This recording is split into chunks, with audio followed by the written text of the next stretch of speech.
할렐루야. 네, 오늘도 우리를 예배자로 세워주신 하나님께 감사와 영광을 올려드립니다. 오늘은 주신 말씀 창세기 14장 1절에서 18절 말씀을 가지고 원수 사랑이란 제목으로 말씀의 은혜를 나누고자 합니다. 세상에는 참 강한 사람이 많이 있죠. 우리가 생각하기에 가장 힘이 세고 강한 사람은 모든 원수를 제압할 그런 힘과 능력이 있는 사람이라 이렇게 생각할 수 있습니다. 그러나 지금은 이겼지만 다음에도 이길 것이라는 보장은 없기 때문에 그보다 더 강한 사람이 있습니다. 그보다 더 강한 사람은 원수를 내 편으로 만드는 사람, 그런 사람이 위대한 사람인데, 이러한 사랑은 세상에서 보지 못한 사랑입니다. 우리가 중국의 무협지를 보면 그들은 원수와는 한 하늘 아래서 살 수 없다, 그렇게 해서 그들은 평생 원수를 갚는 일에 자신의 전 인생을 바치면서 끊임없는 피해 복수, 이게 중국 무림계의 역사이죠. 세상은 원수를 미워하라 이렇게 말하고 있습니다. 그런데 성경은 원수를 갚지 말라, 동포를 원망하지 말라, 거기까지는 말하는 것 같습니다. 그런데 원수를 사랑하라고 말한 유일한 분이 계신데 그분은 바로 예수 그리스도십니다. 그분은 원수를 사랑하고 핍박하는 자를 위해서 기도하라 이렇게 말씀하셨죠. 오늘 우리가 어렸을 때 읽었던 갈매기의 꿈이라는 그러한 소설, 여러분도 아마 중학교 때부터 아마 감동 깊게 읽었을 것이죠. 리처드 바크라고 하는 공군 조종사가 쓴 소설이기에 그 갈매기의 비상이 더 실감 있게 이렇게 표현되기도 한, 일상에 먹는 것 그것 외에 정말 난다는 것의 의미를 추구했던 조나단 리빙스턴 시걸이라고 하는 좀 특별한 갈매기, 그가 배고픔도 잊은 채 그 꿈을 위해서 끊임없이 비상하는 훈련을 한 것처럼 이 꿈이 우리 젊은 시절의 꿈이 아니라 나이가 들어갈수록 그 꿈이 더욱 생생하게 다가오는데, 아마 75세의 아브라함, 그가 그러한 비전의 사람이 아니었는가 생각합니다. 과연 인생의 의미가 무엇인가? 먹고 살고 이 땅의 것을 추구하다 끝나는 인생인가? 하나님께서 지혜를 주시고 지각을 주시고 우리로 하여금 하늘을 보게 하셨으면 다른 인생의 의미가 있지 아니한가? 그런 마음이 분주할 때 하나님께서 그를 찾아와 그에게 비전을 주신 것이죠. 고향과 친척과 아버지의 집을 떠나 내가 너에게 보여줄 그곳으로 가라. 이게 아무에게나 아무런 생각 없는 사람에게 하나님이 찾아왔겠습니까? 과연 인생이 무엇인지 그 난다는 것에 만족하지 못한 그 조나단 리빙스턴 시걸처럼 비전을 꿈꾸는 그 사람에게 하나님께서 찾아와 주셨고 그러한 비전을 이루게 하신 줄 믿습니다. 오늘 예수님께서 말씀하신 원수를 사랑하라, 그것을 실천해낸 첫 번째 사람, 그분이 바로 그렇게 꿈의 사람 아브라함이었던 것입니다. 오늘도 그 아브라함을 본받아 과연 우리도 그 비전의 아브라함의 유업을 이은 자답게 우리도 그 원수 사랑의 위대한 그 비전을 이룰 수 있는 저와 여러분 될 수 있기를 간절히 축원합니다. 아브라함의 목자 롯과 아브라함과 롯의 목자들이 서로 다툼이 일어났죠. 그래서 아브라함은 롯을 불러서 말했습니다. 너와 나는 한 혈육이 아니냐? 서로 싸우지 말자. 너와 내 앞에 저 넓은 땅이 있으니 내가 먼저 선택하여 내가 좌하면 나는 우하고 내가 우하면 나는 좌하겠다. 그렇게 아주 통큰 제안을 했습니다. 그렇게 말하면서 아마 아브라함의 속으로는, 아니 삼촌 무슨 말입니까? 삼촌께서 저에게 어떻게 지금까지 저를 보살펴 주셨는지예요. 저를 아들같이 여겨주시고 지금까지 베풀어 주신 은혜만도 너무나 충분합니다. 삼촌이 먼저 선택하면 나머지 것을 제가 하겠습니다. 말이라도 그럴 줄 알았겠죠. 그런데 그 말이 떨어지기가 무섭게 좋은 땅을 선택하고는 혹시 부를까봐 조카야 잠깐만 아무래도 다시 생각해 봐야 되겠다 이런 말을 할까 봐서 그는 불이 나게 식구들을 데리고 고개를 푹 숙인 채 좋은 땅을 향해 가버린 것이죠. 이런 것을 옛날 어른들은 배은 망덕이라고 이렇게 말합니다. 은혜를 배신하고 덕을 잊어버린, 이게 우리가 원수라고 여기는 그러한 관계가 아닙니까? 사랑스러운 조카였지만 한순간 탐욕의 노예가 되어버려서 원수가 되어버렸습니다. 그런데 그 소돔 땅에, 조카 롯이 사는 땅에 전쟁이 일어나서 저 북쪽에서 그 메소포타미아 4개국 연합군이 그 소돔과 고모라를 향해 쳐들어온다는 것이죠. 그 이유는 12년 동안 지금까지 조공을 바치며 살았는데 13년째 이제 우리도 살만하다, 너희 도움이 필요 없다고 하면서 배신하고 돌아선 것이 원인이 되어서 14년째가 되는 해 엘람 왕 그돌라오멜이 4개국이 연합해서 소돔과 고모라를 향해 아주 파죽지세로 쳐들어온다는 것입니다. 그들이 얼마나 정말 그 기세가 등등한지 내려오면서 만나는 모든 족속, 르바, 스스, 엠, 호리, 아말렉, 아모리 6족속을 아주 파죽지세로 치고 소돔과 고모라까지 내려왔다는 것입니다. 아마 6.25 전쟁 때 서울을 정복하고 이 낙동강까지 밀려오는 그보다 더 강력한 기세로 아마 쳐들어온 것 같습니다. 소돔 왕, 고모라 왕, 아드마 왕, 스보임 왕, 아무튼 소돔에 있은 5 왕들이 그들과 전쟁하려고 시딤 골짜기에서 이제 준비하고 있다는 것입니다. 그 시딤 골짜기에서 싸우는데 그곳은 역청구덩이가 많다. 이 지역은 소돔 고모라 지역, 그리고 그 역청구덩이는 마치 바벨탑을 쌓을 때 진흙 대신 사용했던 끈적끈적한 아스팔트 같은 그러한 액체, 그곳에 빠지면 진흙과 같이 빠져나오지 못하는, 어쩌면 전쟁에서 그들은 유리한 지형 지물을 갖고 있음에도 불구하고 그들이 오히려 적군이 그곳에 빠진 것이 아니라 소돔과 고모라 군사들이 거기 빠졌다는 것, 그게 얼마나 강력하게 정말 그들이 군대가 강력하고 무서운 기세로 그들을 공격했음을 보게 하는 것입니다. 그렇게 소돔과 고모라 왕은 무서워서 도망쳐 버렸고 그 땅의 모든 재물, 양식, 그리고 사람들 모두가 포로로 잡혀가게 되었습니다. 12절에 그때 소돔에 거주하던 아브라함의 조카 롯도 재물과 함께 노략을 당해서 포로로 끌려가 버리게 된 것이죠.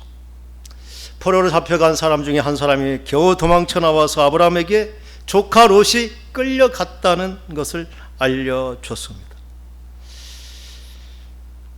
조카 롯이 어떤 조카입니까? 나 같으면, 아니 여러분 같으면 그 소식을 들었을 때 여러분의 반응은 어떠했을까요? 네, 그럴 줄 알았어, 심은 대로 거두는 거지, 고소하다, 역시 하나님은 살아계시다, 아마 그런 마음이 들었을 것입니다. 그런데 이 말을 들은 아브라함은 어떻게 했을까요? 14절 말씀 한번 우리가 읽어보겠습니다. 아브라함이 그의 조카가 사로잡혔음을 듣고 집에서 길리고 훈련된 자 318명을 거느리고 단까지 쫓아가서 그 모든 빼앗겼던 것, 자기 조카 롯, 그의 재물과 또 부녀 친척을 다 찾아왔다, 이렇게 말하는 것입니다. 여러분 같으면 그렇게 쉽게 할 수 있었을까요? 그 원수 같은 조카인데 아브라함이 어떻게 이런 마음이 생겼을까? 아마 저는 그 마음이 아브라함이 기도할 때 하나님께서 그러한 마음을 주셨다고 믿습니다. 아브라함은 기도가 습관이 된 그러한 사람이었죠. 아마 그 소식을 들었을 때 그는 기도했을 것입니다. 믿음의 사람은 모든 문제 앞에 기도를 하는 것입니다. 기도할 때 마음의 감동과 깨달음 그리고 열정을 주시는 것입니다. 믿음은 그 감동이 식어지기 전에 순종하는 것. 기도하고 즉시 그는 자기 식구들을 다 소집하고 집에서 길리고 훈련된 자, 마치 전투를 위해서 준비한 정예 용사들 같은데 사실은 그렇지 않습니다. 집에서 길린 사람이라는 뜻은 자기 식구들 중에서 태어난 그러한 순수한 자기 가족이라는 뜻입니다. 그리고 훈련되었다는 것은 아브라함의 가르침을 받아서 아브라함과 같은 신앙을 가진 그러한 사람들이라는 것입니다. 결코 그들이 군사훈련을 받은 군사들이라는 뜻은 아닙니다. 그러한 사람들을 데리고 4개국 연합군이 빼앗아간 조카를 구해야겠다고 단까지 부엘세바에서 다는 끝에서 끝 한 200km가 넘는 그 먼 길을 달려가서 그 조카를 이제 찾아왔다는 것입니다. 사랑은 어떻게 하는 것인지 아브라함은 너무나 분명하게 보여줍니다. 사랑은 나의 도움이 필요할 때 목숨을 걸고 하는 것입니다. 사랑은 망설이지 않는 것이죠. 행동하며 생각하는 것, 계속해야 할 이유가 있는 한 끝까지 하는 것, 이게 사랑임을 아브라함은 보여줍니다. 사랑은 결코 계산하지 않는 것입니다.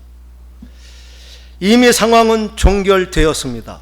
롯은 이미 포로로 잡혀갔고 적은 어마어마한 대군이고 그가 이미 포로로 잡혀가 죽었는지도 모르는 상황이었죠. 그리고 내가 이제 전쟁에 나가서 싸운다 해도 내가 이길 확률은 거의 제로에 가까운 그러한 상황. 그리고 내가 지금 쫓아간다고 구해올 수 있다는 보장도 없는, 아니 내가 전쟁에서 죽을 수도 있다는 계산했다면 얼마나 수많은 부정적인 그러한 문제들이 있겠습니까? 그러나 사랑은 그 수많은 부정적인 상황 가운데서도 긍정의 명분을 찾는 것, 그게 사랑하는 사람들의 선택하는 것입니다. 사랑은 위험을 감수하는 것이고 생명을 거는 일입니다. 사랑은 대가를 바라지 않는 것이며, 그리고 사랑은 내 인생의 가장 값진 의미가 되게 하는 것입니다.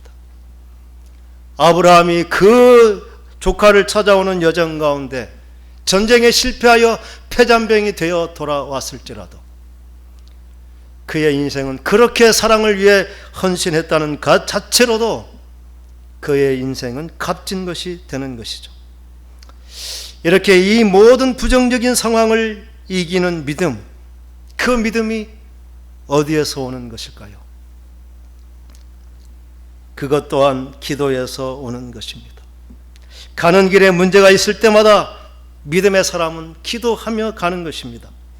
기도할 때 하나님께서 반드시 그 상황에 맞는 마음을 주시고 사랑하기로 작정하면 하나님께서 사랑할 수 있는 길을 열어주시는 줄 믿습니다.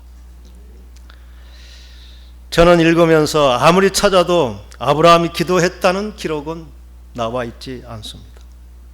그래도 저는 기도를 강조하는 것은 여러분 같으면 그런 엄청난 일을 할 때 아무런 작정도 없이 바로 그렇게 결정할 수 있겠습니까? 아브라함은 항상 기도하는 사람이었죠. 기도할 때 하나님께서 말씀해 주셨고 약속해 주신 그 말씀을 생각하는 것이죠. 내가 너로 큰 민족을 이루겠다. 내가 너에게 복을 주겠다. 내가 너를 축복하는 자에게는 내가 복을 내려주시고 너를 저주하는 자에게는 내가 저주하여 너를 막아주시겠다. 아브라함은 기도하면서 받은 그 약속이 있기에 그는 그 두려움 없이 그러한 현장에 갈 수 있었던 것이고, 기도할 때 하나님께서 잊어졌던 그 약속, 담대함을 주시는 것, 위대한 사람이 되게 하는 것은 그렇게 하나님의 약속의 말씀을 신뢰하고 믿고 기도할 때 우리 또한 그러한 길을 가게 해 주실 줄 믿습니다. 그러면 왜 원수를 사랑하라 예수님은 말씀하실까? 우리에게 원수가 된 그 사람은 누구일까요? 우리는 내가 알지 못하는 그 사람으로 인하여 우리의 마음이 아프거나 깊은 상처는 받지 않습니다. 김일성, 김정은, 김정일 모두가 우리의 원수지만 그 원수로 인하여 우리의 가슴에 상처가 모두에게 남지는 않습니다. 우리가 정말 원수가 되는 마음에 깊은 상처를 주는 그 사람은 한 번도 만난 적이 없는 모르는 사람, 그런 사람에게는 상처를 받지 않습니다. 나에게 상처가 되는 사람은, 나에게 아픔과 실망을 주는 그 원수 같은 사람은 멀리 있는 누구가 아닙니다. 내게 있어서 한 번이라도 소중한 자리에 있었던 사람, 내 영향력 아래서 나의 삶의 자리에서 나와 관계를 맺었던 그 사람, 우리는 그 사람에게서만 이 상처를 받고 원수가 되는 것입니다. 그 사람은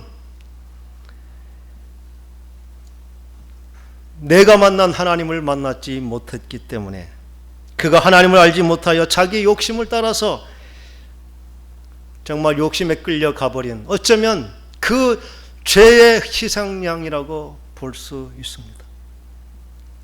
그가 해결해야 할 문제는 하나님과 만나 그의 죄의 문제가 해결되는 그러한 문제가 있을 뿐이지 처음부터 원수라고 결정된 사람은 없는 것입니다. 그 죄의 문제가 해결되면 그는 여전히 소중한 나의 친구가 되고 나의 벗이 될 수 있는 사람. 그래서 우리는 그 원수를 위해서 자기를 희생하는 사랑을 할 수 있는 것. 그래서 예수님께서는 그러한 사랑을 우리 위해 이미 실천해 주시고 그렇게 말씀하라 명령하신 줄 믿습니다. 원수를 사랑하라, 더 나아가서 핍박하는 사람을 위해서 진정으로 그가 복을 받도록 기도하라고 하신 주님의 말씀은, 우리는 아무도 원수라고 하는 사람은 낯선 누구가 아니라는 사실입니다. 그 원수는 지금은 나를 괴롭히고 내게 상처를 줬지만 그가 잘못을 깨닫고 뉘쳤을 때 그는 정말 진정한 나의 편이 될 수 있는 그러한 사람이기 때문에 주님은 그렇게 친히 보여주셨고 우리를 그렇게 사랑해 주신 줄 믿습니다. 우리는 왜 그렇게 원수를 사랑해야 될까요? 예수님은 왜 그렇게 원수를 사랑하라 말씀하셨을까요? 요한복음 14장 21절 말씀을 우리가 한번 읽어보겠습니다.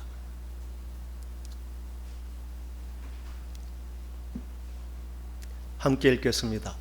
나의 계명을 지키는 자라야 나를 사랑하는 자니 나를 사랑하는 자는 내 아버지께 사랑을 받을 것이요 나도 그를 사랑하여 그에게 나를 나타내리라.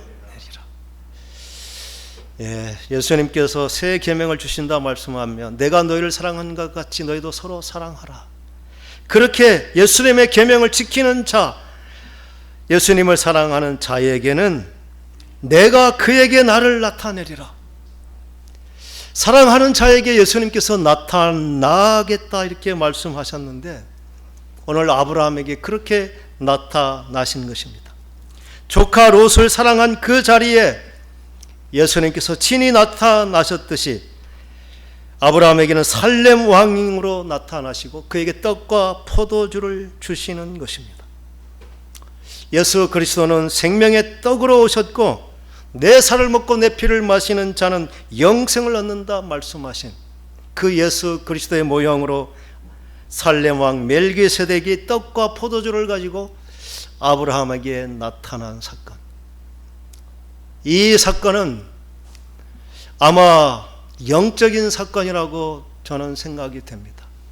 다메섹에서 주님의 음성을 다른 사람은 듣지 못했지만 바울에게는 분명히 들려졌던 것처럼 이 멜기세덱이 나타난 것은 소돔 왕은 아마 보지 못한 아브라함에게만 나타났던 영적인 사건, 하나님의 아들이 만나주신 사건. 소돔 이 멜기세덱은 시작도 끝도 족보도 없는 하나님과 방불한 바로 예수 그리스도를 모형으로 나타내신 그러한 분이 분명합니다.